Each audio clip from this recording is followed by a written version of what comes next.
Hola, ¿qué tal amigos? Mi nombre es Ana María Tercero González. El día de hoy presentaré el tema identificación de relaciones entre los ángulos que se forman entre dos rectas paralelas cortadas por una transversal.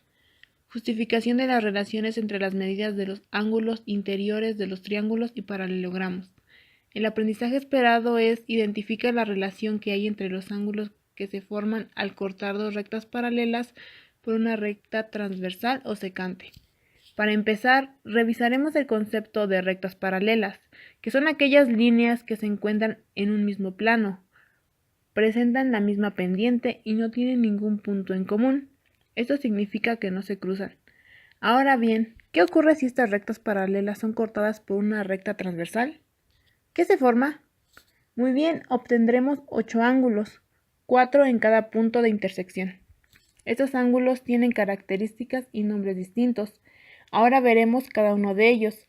Para identificarlos colocaremos letras. Este será A, B, C y D, los siguientes E, F, G y H. Cuando dos ángulos están unidos por un mismo vértice y tienen un lado en común, llamados ángulos adyacentes, estos ángulos suman 180 grados y reciben el nombre de ángulos suplementarios. Esto ocurre con todos los pares de ángulos A y B, C y D, F y C, G y H, también A y D, B y C. Por ejemplo, si el ángulo A mide 50 grados, entonces B medirá 130 grados. ¿Pero por qué? Porque ambos ángulos sumados miden 180 grados, es decir, son ángulos suplementarios.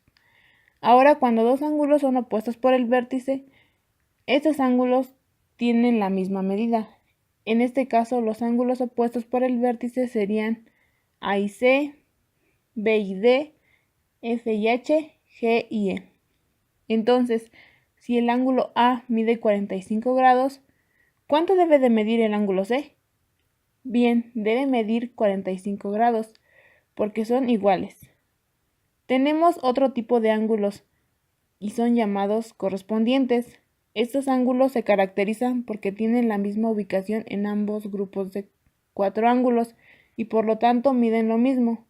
En el ejemplo anterior, los ángulos correspondientes serán A y E, D y H, B y F, C y G. Si el ángulo A midiera 78 grados, ¿cuánto mediría su ángulo correspondiente? Muy bien, 78 grados.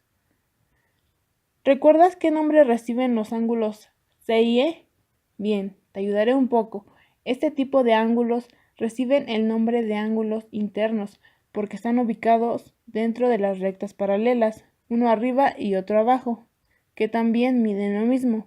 En el ejemplo que se muestra a continuación, si el ángulo C mide 35 grados, el ángulo E también mide lo mismo.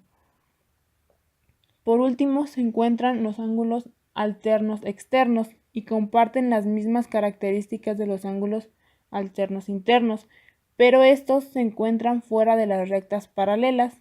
Entonces, los ángulos B y H, A y G son iguales. Apliquemos lo aprendido en el siguiente ejercicio, en el cual debemos encontrar el valor de cada ángulo e identificar los tipos de ángulos que se forman. En el ejercicio, los ángulos 1, 3, 5 y 7 miden 35 grados y son ángulos opuestos por el vértice. Los ángulos 2, 4, 6 y 8 miden 145 grados.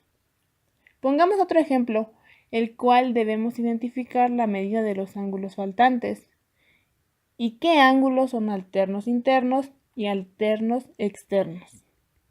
Para resolverlo, lo primero que debemos hacer es encontrar el valor del ángulo suplementario de 122.01, que es 57.99 grados.